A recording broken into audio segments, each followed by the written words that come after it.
Guys, jujur deh, kalian pernah nggak lihat bapak-bapak pakai kepala putih di medsos kalian? Nah, di medsos ini, beliau tuh dikenal sebagai main karakternya Jawa Barat yang unproblematik dan juga dicintai sejuta umat masyarakat. Eits, tapi bentar deh. Sebagai Gen Z, kita tuh harus melek literasi digital dan juga kita harus gunakan critical thinking kita. Ini tuh kinerja nyata atau jangan-jangan cuma strategi pencitraan politik dan populisme. Yuk kita bahas. Kalian sadar nggak sih kalau KDM itu pinter banget gunain budaya jadi personal branding beliau. Contohnya ikat kepala, baju putih-putih, bahkan bahasa yang lokal pride banget beliau gunain sebagai personal brandingnya. Efek sampingnya apa? Publik zaman sekarang jadi bias. Mereka melihat kompetensi seorang pemimpin hanya dari popularitas di media sosialnya. Jadi, sebenarnya ini tuh kinerja nyata atau cuma pencitraan politik aja sih? Di era media sosial sekarang, sosok Kang Deddy Mulyadi jadi menarik buat dibahas karena nggak cuma soal kerja nyata, tapi juga soal bagaimana kerja itu ditampilkan ke publik. Dari perspektif populisme, KDM membangun citra sebagai pemimpin yang dekat dengan rakyat, sering turun langsung dan hadir di tengah masalah warga.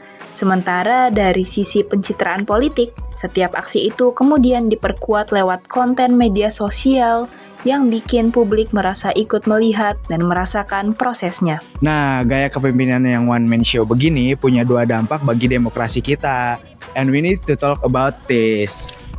Yang pertama, demokrasi jadi tumpul. KDM sering bikin gebrakan instan di lapangan before ada keputusan bareng DPRD atau birokrasi resmi.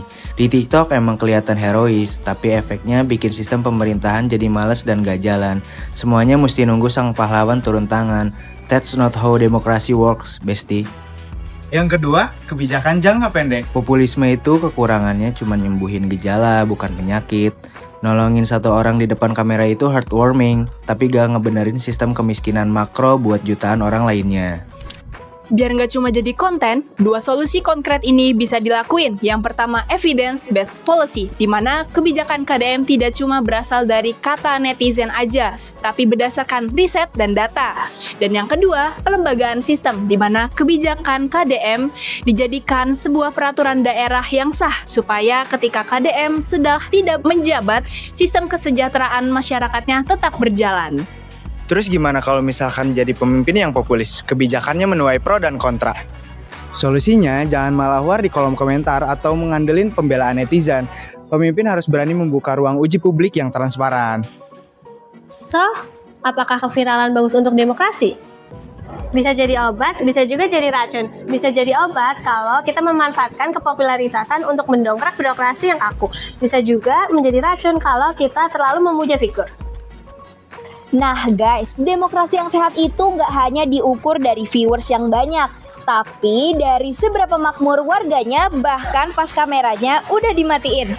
Nah, menurut kalian kayak gimana? Drop your thoughts and stay critical.